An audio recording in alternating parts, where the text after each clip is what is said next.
Hello, everyone. I'm really pleased this morning to be speaking to Bron Biddle, who is working for the Association of Chief Executives of Ambulance Trusts at the moment and has been doing a lot of work on the really important issue of sexual safety. This is a podcast that we're going to host on the TASC website, which we hope will generate a lot of interest and will actually encourage people to learn more about the work that Bron is doing and, when appropriate, give them the confidence to seek support, to recognise this is an issue that is taken seriously at the highest level in the ambulance service and also taken extremely seriously by the ambulance staff charity TASC, of whom I'm the chief executive. And during the course of the conversation, we'll learn a lot about what Bron has been doing and the work that she's been doing and how that has developed over recent months, the next steps, but also to talk about why this is important for TASC and what TASC can do to help support Bron, the ambulance trusts, and the ambulance staff in dealing with this difficult issue. So thank you. Good morning, Bron. Thank you, Karl. So thank you for the introduction. I'm Bron, currently working within the ambulance sector, pushing forward this incredibly important programme of work, which was formally launched in the October of 2023. This programme of work is called Reducing Misogyny and Improving Sexual Safety in the Ambulance Service. And it's important to note the collective efforts that have gone into this journey of the work so far. There has been engagement right from the beginning from a range of different voices, experiences, perspectives from across ambulance services to get us where we have done today. So we will make sure that anyone listening to this podcast can read more about the programme of work by sharing a link in the show notes. But to provide a brief overview, the essence of this work addresses, as you've already mentioned, Karl, a number of cultural themes within our organisations and is ultimately a long-term commitment to bring about positive change. So important to make listeners aware that there may be emotionally triggering moments within this episode. So please don't be alone with this. There is a lot of support available and TASC is a very good place to start. The opportunity to be part of this work actually comes from what was a very lonely place for me. I experienced sexual harassment soon after joining the ambulance service a number of years ago now, and it completely changed my life. I don't share this looking for sympathy, but to bring authenticity and understanding to this subject, to hopefully empower others to use their voice, to not feel alone or ashamed or to be blaming themselves or to accept that it's just how it is. It took me about 3 years to speak up with confidence, and I did so for a number of reasons. For anyone who hasn't experienced sexual harassment at work, barriers to speaking up are very individual and very invisible. And examples from my own experience include that my perpetrator was in a position of seniority and well respected, actually quite charming to most people. We are an emergency service, so there must be more pressing things happening, that it would be my word against theirs. I would be shoved into a process in a culture where I could see and feel systemic sexism, that I'd be known as difficult or sensitive. I could go on. So an important point to pause on here is that we may not always see such behaviour happening right in front of us, but the culture in which we all play a part in contributing to what's accepted as humour or normalised, for example, cultivates an environment, unfortunately, for behaviour to escalate. And not everyone understands this, especially if they're not affected by these issues. So we end up with this horrible cycle of silencing, which hopefully we are beginning to break with this work by demonstrating as a sector that we understand this and are absolutely ready to listen, learn, and create some space. So, Karl, my first question for you is, from the perspective of TASC, why is the subject of sexual safety important to you?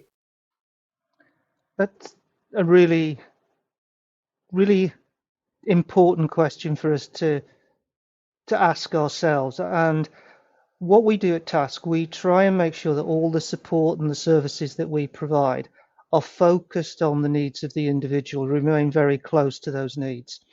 And we are privileged that a lot of people come to us and share with us details of what's happened to them in work, in their personal life, often at a time when they are going through a crisis in their own mental well-being, their own physical health.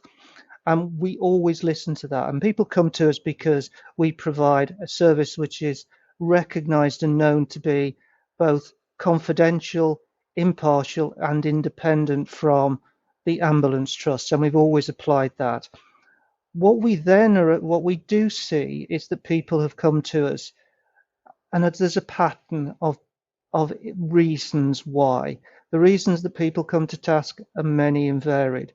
But over the last 18 months to 2 years, we've increasingly been able to identify that a proportion of the people, and it varies from month to month, but in the course of a year, it's approximately 9 to 10, sometimes 12% of the people that seek our help are reporting experience of sexual harassment, issues to their sexual safety.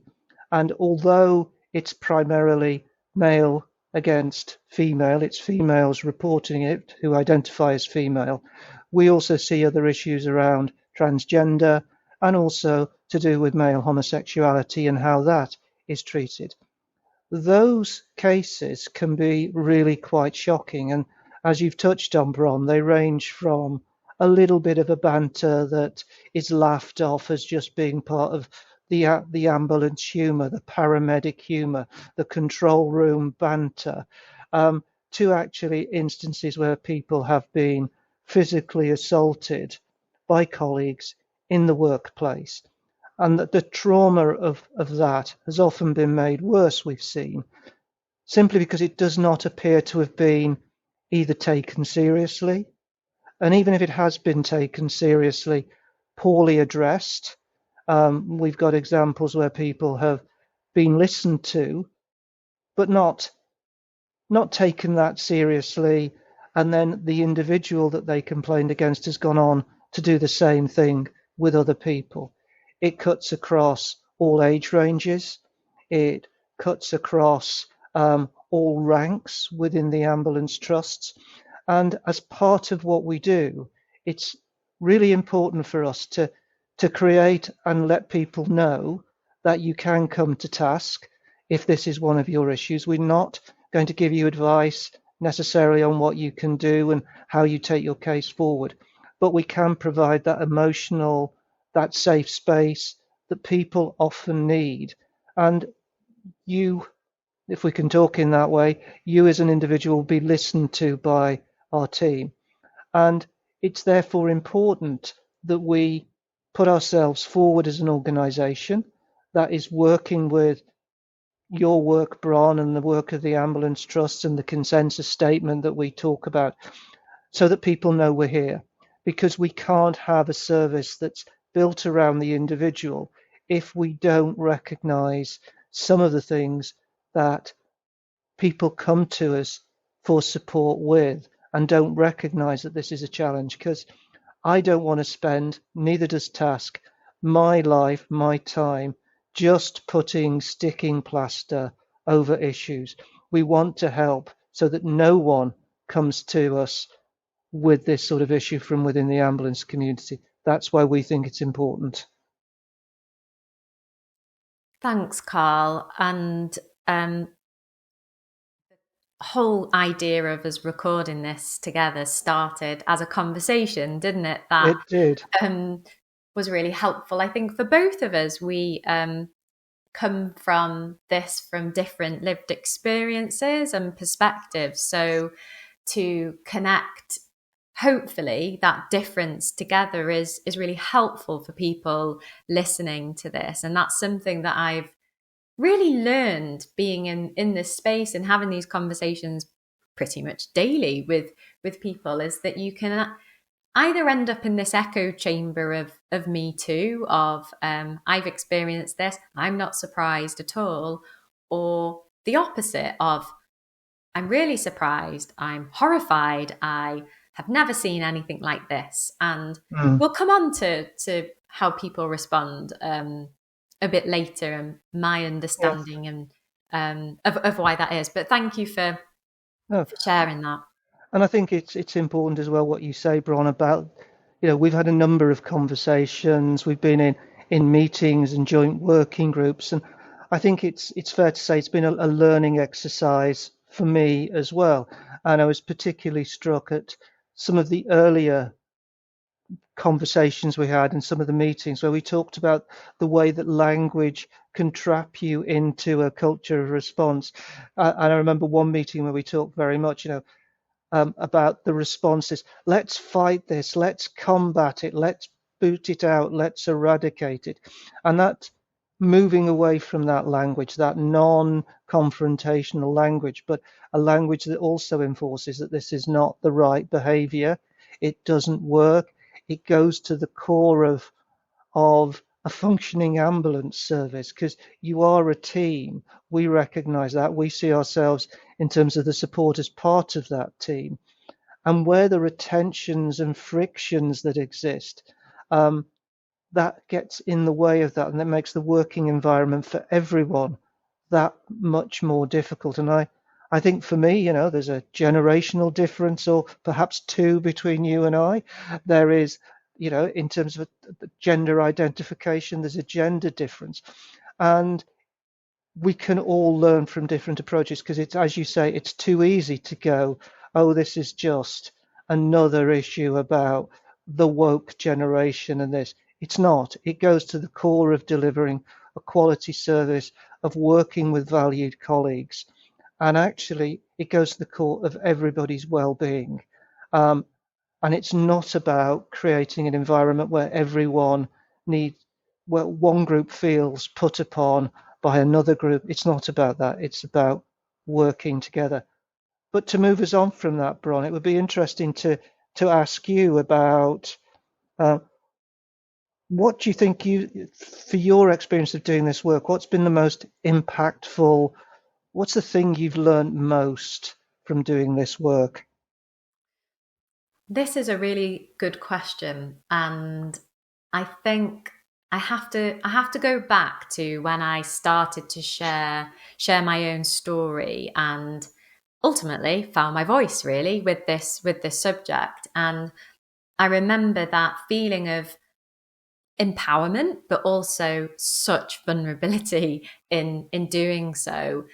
And I very quickly started to notice how people respond when you share something so personal and are talking about things like culture and conversations that aren't new necessarily. So I think for me, to answer your question, the way people respond has been impactful learning for me. The difference in how people, the variance is what I mean, in how people respond, and a new understanding of resistance. So we read in culture reviews reports that are covered in the media, like the Casey Review, for example, the Avsal report, and we hear about institutional misogyny as an example.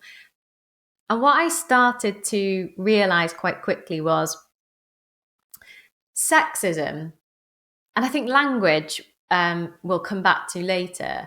Sexism harms everyone, and we all attach to it in some way, and that's no one's fault. It's how we have been brought up. It's how we are socially conditioned from a very young age. So ideas of gender stereotypes, for example, and when we start to challenge that in our organizations, we start to say, this isn't okay. This is happening in our organizations. It's not okay. When the response is, how dare you speak about this and raise this issue. The resistance, the challenge. What about this? What about that? It kind of derails the conversation. That is misogyny. And I think that's a really important learning point for people to understand that there is such a difference between understanding themes of sexism in society, not just the workplace, and ideas of how we should behave, how women should be, how men should be, those stereotypes I talked about. But misogyny is when that almost belief is challenged. And unfortunately, I have experienced that in sharing my own story. So I think the most impactful learning has to be that. I hope I've articulated that in a way that people understand.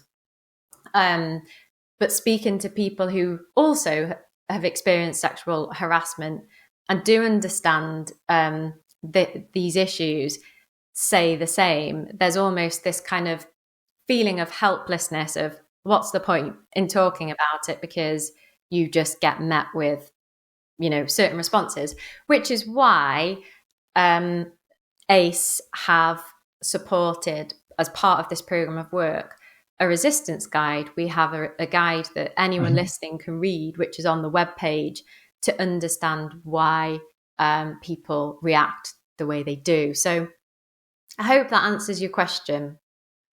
Yes, it does, because I was thinking as I was listening to your response there about, the various reactions you can get when you have this conversation. And I remember being in a venue where you were speaking about this, and the audience was quite mixed in terms of male, female. But it was, because I'd heard you before, I knew the sorts of things you were going to say.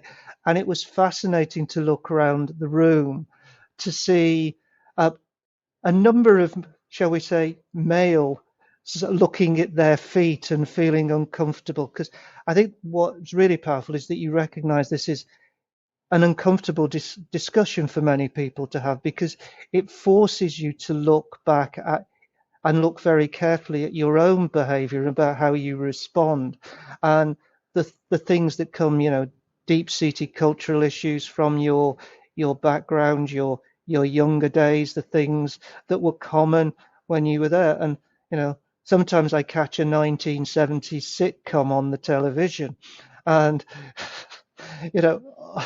unfortunate and thankfully, I think sometimes I sit there and think, this used to be required watching. This would get an audience of 11 to 12 million. It's almost unwatchable these days because of the changes. And we're all products of where we come from. And I think this is why it's important to have a conversation that in some ways avoids the sort of macho language, which is a phrase I've heard you use and others use, around the way that we deal with this, because actually it should be a recognition by us all that some of these conversations are really difficult to have. And I think so that's been really positive. So I share that you're learning, and I think it shouldn't be forgotten as well that it's a difficult conversation for all parties, because raising an issue in a situation where you actually don't feel that you're going to be listened to, or you're met with a defensive response, or you're metaphorically, and certainly at least one example, an arm is put on your shoulder and say, oh, don't worry, that's just the way he is, doesn't encourage the conversation that is actually required between all of us to actually make a situation more, I'm struggling for the words here because I don't want to actually to get a recognition that this is an issue that we need to mutually work on and be supportive, and that we will all be better for getting that conversation out in the open, for challenging the behaviors, for being honest about how conversations like this and about these issues make us feel. And that is never difficult. That's never easy. And it's a long journey. So that was just a reflection of me thinking as you were speaking about all of these issues. And And to be honest, I suspect that on many occasions when I've been in conversations like this, I can feel myself being slightly defensive. Um, and that's the first stage, is recognizing that's a reaction that you will have. Secondly, then to be more open and comfortable. And thirdly, then to get into an honest and open dialogue. Thank you for sharing such That's okay. honest reflections, Karl. And I know the event you're referring to. And I think at that event, I spoke about loneliness as a theme, didn't I? So, not in the typical sense, you can be surrounded by people but still feel lonely in lots of different contexts. But it was more around how people respond, perhaps negatively, to this conversation in a defensive way. And I started to look at the evidence and research into this type of behavior and understood that if you don't feel seen or heard, you don't feel recognized and excluded somehow from the issue that's being raised, it does create isolation, or it can. And that can be perpetuated by what we consume on our phones, what we are scrolling on social media, which is almost a whole other episode in terms of what's happening online and how polarized the online world is. So that was helpful to not take that personally in terms of, I'm sharing such vulnerability, yet that doesn't really seem to be acknowledged by some who seem angry about this whole conversation. And I think, generally speaking, as a sector, we are making really good progress in creating that safe, non-judgmental space for wider conversations to happen, which is kind of how our chats have gone, actually, when I look back. So, but a lot of this, I think, when you've experienced harassment, you want to understand what's happened to you. So you find a lot of the answers and you can become lonely in carrying that. So I hope that anyone listening, some of this might resonate. And please, as I said at the start, don't be alone with that. Really important. So moving on then, Karl, my question for you now is, can you share some examples of themes surrounding sexual safety in the ambulance service and the impact that has on colleagues accessing support through TASC? Yeah, I'm obviously not going to give examples that are identifiable. I think that's important, but so give a flavour of the sort of things that we see. I mean, I think we see quite a lot of younger women who come into the service just having graduated, who often are placed in a position of trust with a more experienced, generally male colleague. Sometimes the behaviour has gone too far. Sometimes the behaviour is banter. Oh, what you need is a good seeing to, that would make you better at the job. Comments about the fact that, oh, you're clearly a lesbian, you've just never had a proper bloke, sort of comments, to actual physical assault, to feeling that they are excluded. And this is where the loneliness you touched on comes from.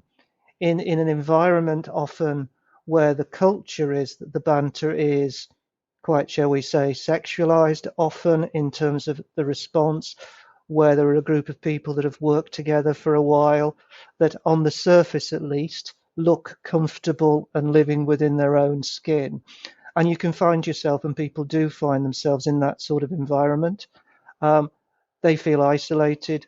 They've either got to go along with it, or they have actually got to push against it in some way. And often when they push against it, that means going to a manager. We've got great examples where managers have been really supportive, because sometimes when you have these conversations, it's all about, there wasn't support, there wasn't this. Sometimes there is. And a lot of it is also about the managers don't always know how to respond effectively. We also see that you've got the issue of command and control within the ambulance service, which is, in a service such as it is, you do need a level of that. The ambulance has to be told where to go, and that again can create a culture where the space to discuss, the space to talk isn't there, the responsiveness. But for us, I mean, the main themes that we see are people placed in vulnerable situations, often one-to-one, colleagues ignoring things that they're seeing, not talking to people, not sharing, an excluding culture which creates the loneliness.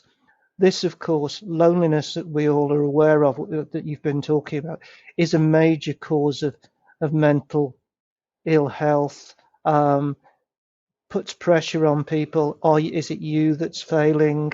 What is it about me? And I think one of the things that is in many cultures where misogyny and bullying are endemic, or there, is this feeling that somehow you are to blame. And we've heard cases where individuals have been physically assaulted, and the response has been, well, you shouldn't have been wearing makeup, or why do you come so well, looking so attractive to work? What do you expect? And that's not just from colleagues, that's from members of the public, people you're trying to help, that commit the assaults. So for us, it's a wide range thing, and it really is. It cuts across the age group, it cuts across cultures and values, and people are often dismissive because, oh, it's just a generational thing. Oh, that's how young people are. But they'll grow out of it. This is the way we work, etc. And I think in all organisations, not ambulance trusts, whichever one you talk about, where there is a culture that is about that you'll grow out of it, that this is the right way of doing it, and we're all in this together, and you need to conform, and not recognising the strengths of difference and what diversity brings to organisations and all of its wonderful forms, is so damaging. And we see a lot of the people that come to us to seek support, primarily with their mental health, but with this as a contributing issue, are often on a path out of the ambulance service. They've spent a lot of time training, supporting, dreaming, watching ambulance TV programs, wanting to help people, and they come into an environment where they don't feel safe and they're forced to leave. And that is a tragedy for the ambulance service, for the individual, and the wider country, because we're wasting the talents and abilities of some really able people. Some really powerful points there, Karl, that resonate a lot. And you see at TASC, I guess, you have quite a unique lens really on what's happening within ambulance services. So it's making me think about what we hear a lot, coming back to language, stamping it out, rooting out the bad apples, this myth that is absolute. There's no evidence behind stamp it out. There's nothing to say that approach works. And it almost only really addresses the very extreme cases, perhaps, of harassment and sadly assault when we know about it. But we have to sit in some discomfort and lean into perhaps a perspective that we haven't come across before, to understand the roots of why behaviour escalates, and therefore what we can do to prevent that from happening in the first place, and creating safety. You talk about diversity, having in a genuinely inclusive work environment all helps to reduce the risk of any kind of discriminatory or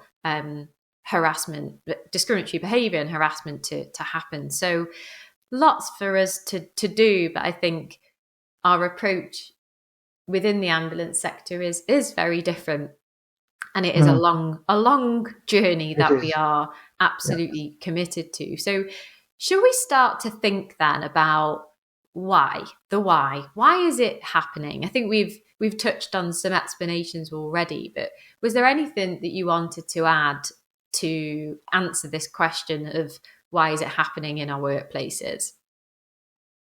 Um, it's a really difficult question to answer, because the answer, in itself, it's probably a 4 hour discussion, of which there will be different perspectives. At least.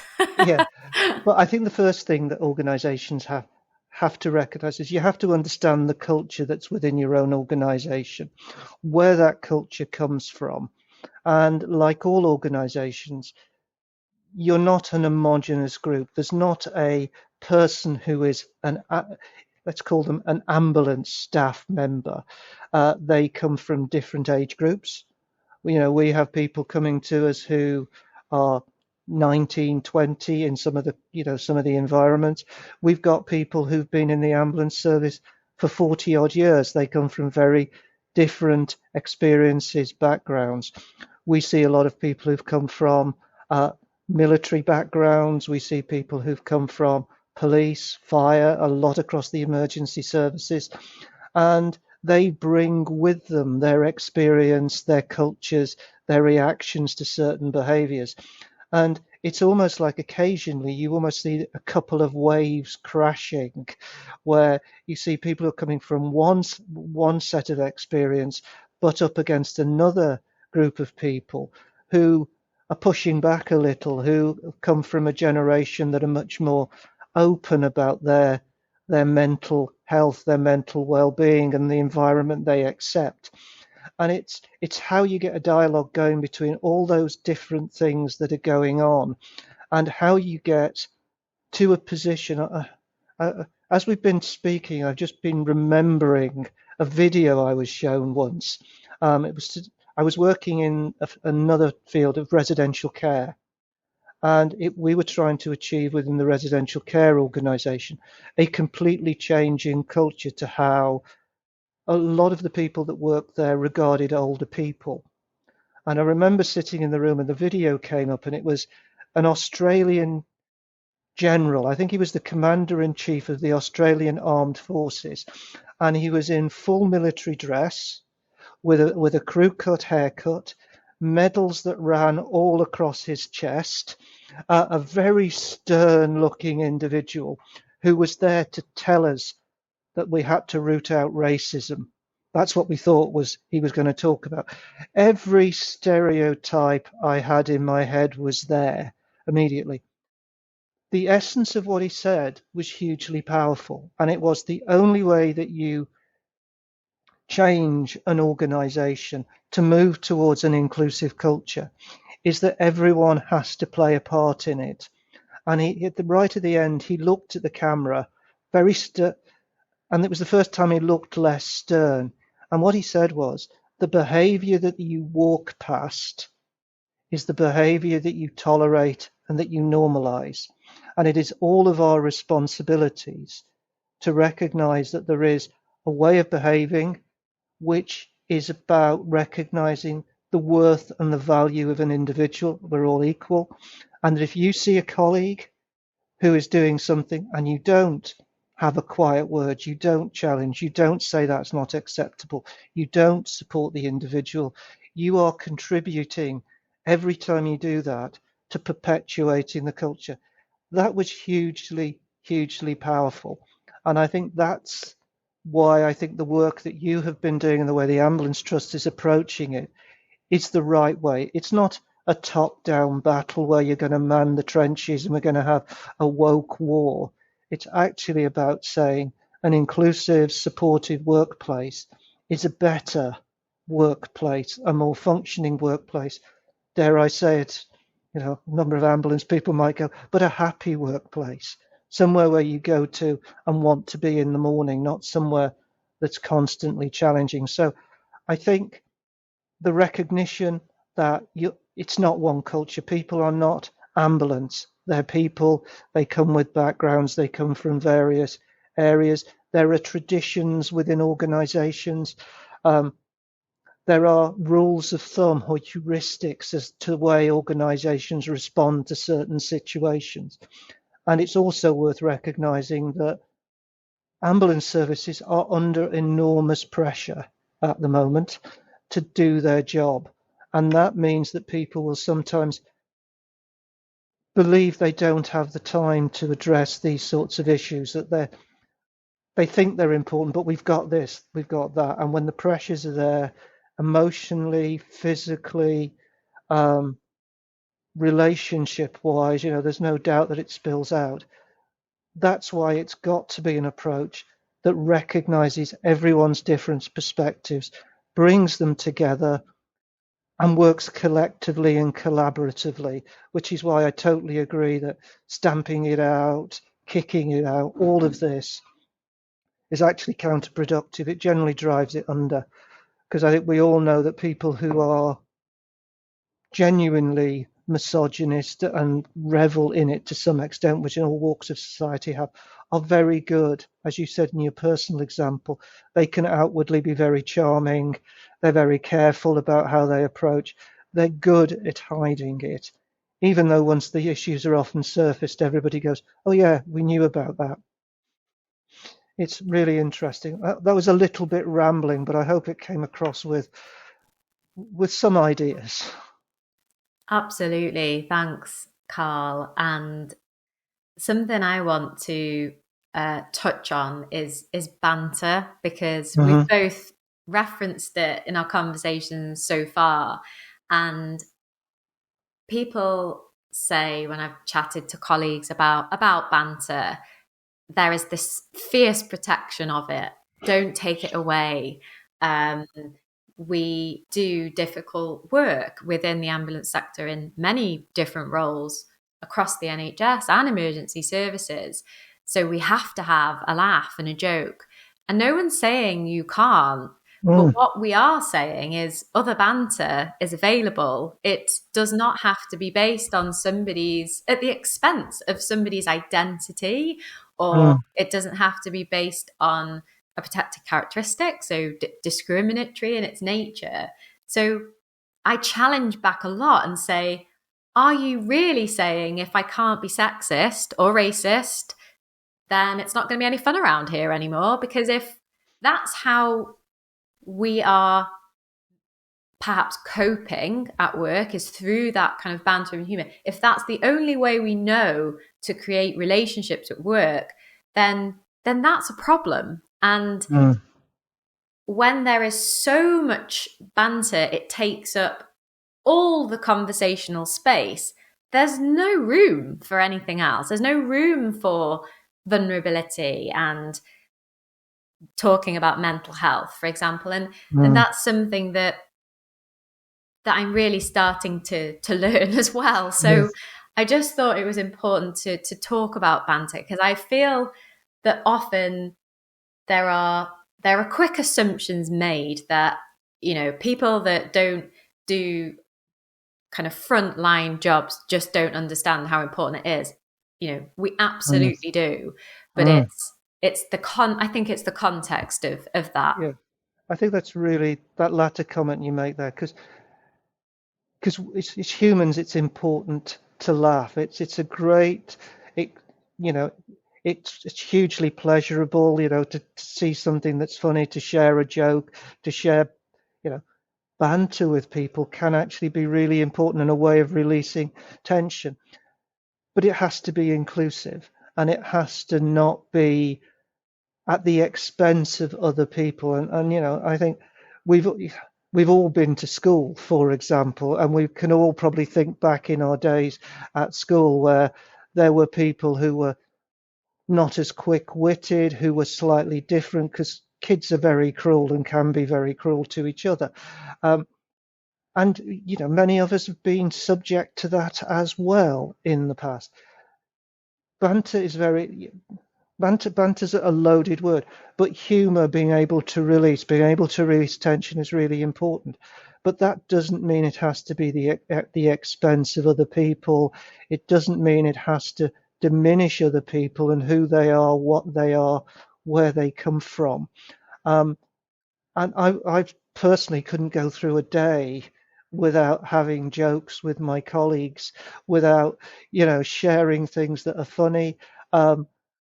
But they have to be, and this is really important, they have to be shared. Everybody has to join in them.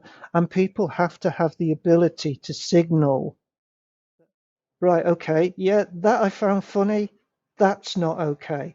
And that has to be then recognized and used. It's not to make you feel uncomfortable, because all of our sense of humours are slightly different as well. Some people, will be offended by jokes that wouldn't offend 99% of the population. And to go back to 60s comedies, 70s comedies, I'm not 60s, I'm not that old, but to go back to some of the 70s comedies, I can well remember sitting there with my parents, laughing at things and finding them hugely funny, along with most of the rest of the population, that actually by people standing up and saying, that's not okay, we've moved on. And we still have comedy. We still have hugely funny shows. So we're not, I think you're right to say, we're not trying to stop it. We're not trying to challenge it.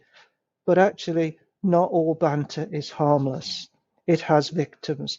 And too often it can be used to isolate someone, to make them a victim, and to actually create a space where that they are uncomfortable and that they have to go along with being treated badly, because otherwise they're going to be, oh, no sense of humor, come on, what's up with you, didn't mean anything.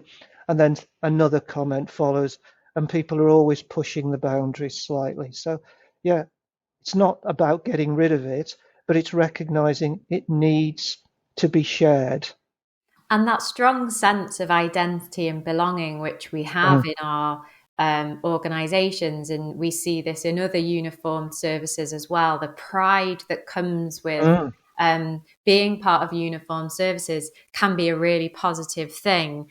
But perhaps the culture that can come with that can create this kind of invisible foundation of who fits in and who doesn't. So you can feel like the problem by pointing out perhaps the problem, which may yeah. be, inappropriate humor, perhaps being Mm, used as a coping mechanism, as a bonding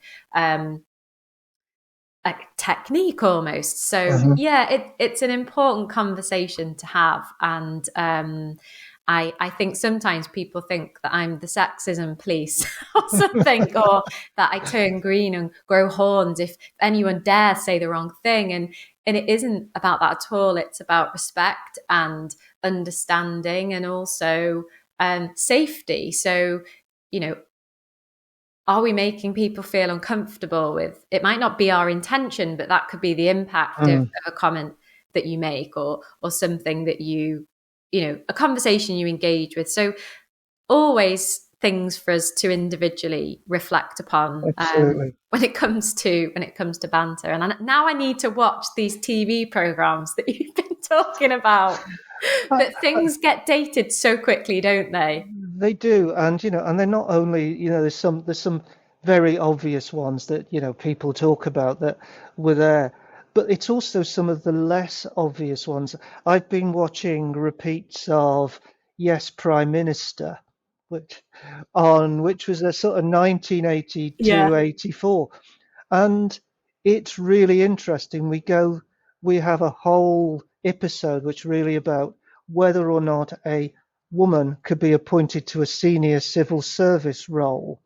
And that was 1984. Things move on. And yes, bits of it are still hugely funny, but there are bits that are cringe worthy, and not cringe worthy simply because I'm woke. Not cringe worthy because somebody has told me to, but actually because society has really genuinely moved on.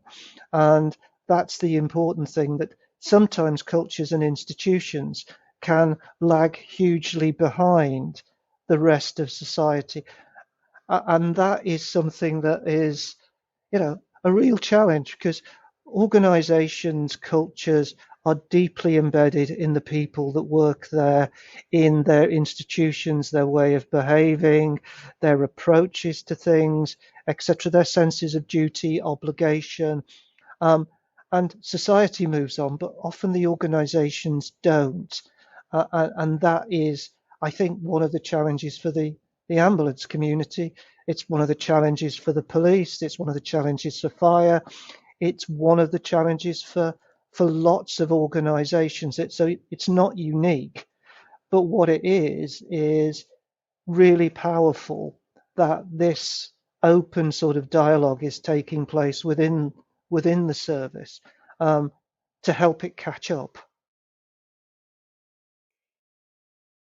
Thanks, Karl. And I think we are absolutely owning this in its entirety. And that is a really important and probably the only way forward for us to see change, actual change happening within our organizations, which is not a quick fix and will take time. And I think that leads us nicely to the last point that we wanted to, I guess, end our conversation on, which was around individual and organizational change. So are you happy for me to share my thoughts on this?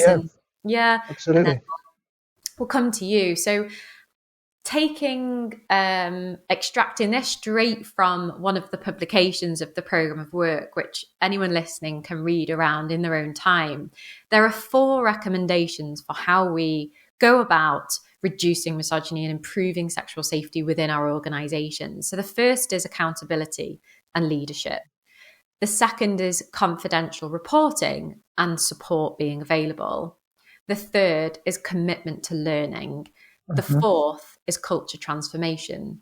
These recommendations are, of course, for organisations, but I think on an individual level, we can all take something from each of those recommendations, particularly commitment to learning. And I would add to this unlearning, actually, unhooking, detaching from what we've always known, what makes us feel comfortable, what makes us feel uncomfortable. And like you talked about before, understanding our reactions emotionally and noticing them as a good starting point. And then also individually thinking about our contribution to culture, thinking about active bystandership. If that's new language to you, read around it. There's lots of research and evidence around the subject for people to tune into, podcasts, books, and the door is open. I just want to be really clear about that whatever your kind of thoughts are around this subject, if you want to be closer to the work, to be more connected to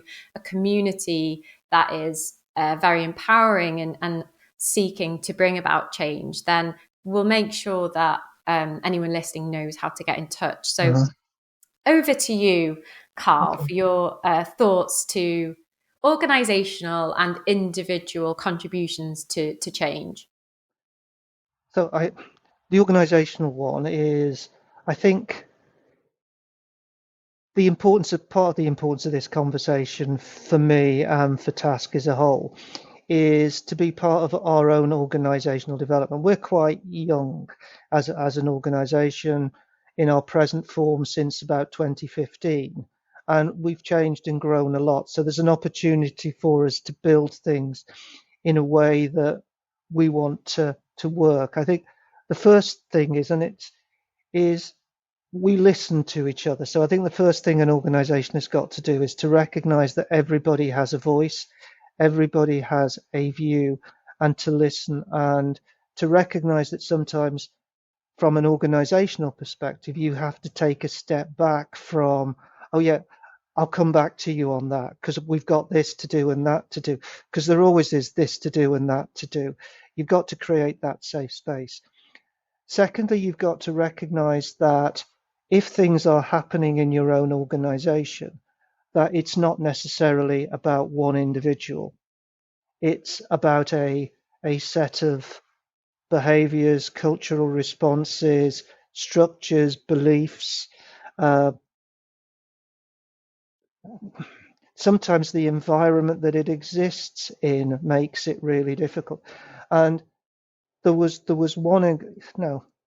So from an organizational perspective, that's important. I think you can apply the same thing to any organization. It's about listening to individuals. And I think that's particularly challenging in where you've got an organisation that, such as the ambulance service, where you've got lots of people working in isolated one-to-one situations, where you've got a lot of situations where people are out on the road, where there is shift work, where people are exhausted and tired a lot of the time, working on the edge. So the culture has to go to a point where there is time and space for people to actually raise this and have that conversation. The other thing too, I think for me that's important is to make sure that it's not about one group, one one category of individual, that the conversations need to be between males and females and people who identify differently. And I think that's really important. Everybody has to engage in this conversation and has to have safe spaces to do it. I think at TASC we can support that because we've been supportive of the work that AACE and you have been doing. We've wanted to engage in it. We want and are sort of committed to sharing places where people can go, links to places of support, all the things that you've mentioned, but also want to be a place that people can come and talk to us safely, independently, confidentially. We take an impartial view, but for us, we have to demonstrate as an organisation that we are in the right place ourselves. You cannot create a safe space if people don't recognise it's safe and can see that it is safe. So we want to make sure our culture is right, our responses to this situation, whether it be misogyny or racism or the stigma of mental health that people have, that people know if they get on the phone to us, whichever member of our team picks up the phone, male, female, that they will be treated in the same way as a human being with respect. And that's an important marker. And if we can, through that safe space, also work as we have been doing for sharing anonymized information, trends and themes with you to inform your work, then I think that's our contribution, small contribution to the big piece of work that needs to be done and is being done within the ambulance service. Thanks, Karl. And I think that brings us to a nice end to a very nourishing conversation. And thank Indeed. you for sharing your own vulnerability and honesty throughout. It's hopefully the first of many. So thank you very much, Karl. And thank you, Bron, for making the time and also for the work that you're doing. And on the first of many conversations, no doubt. So thank you.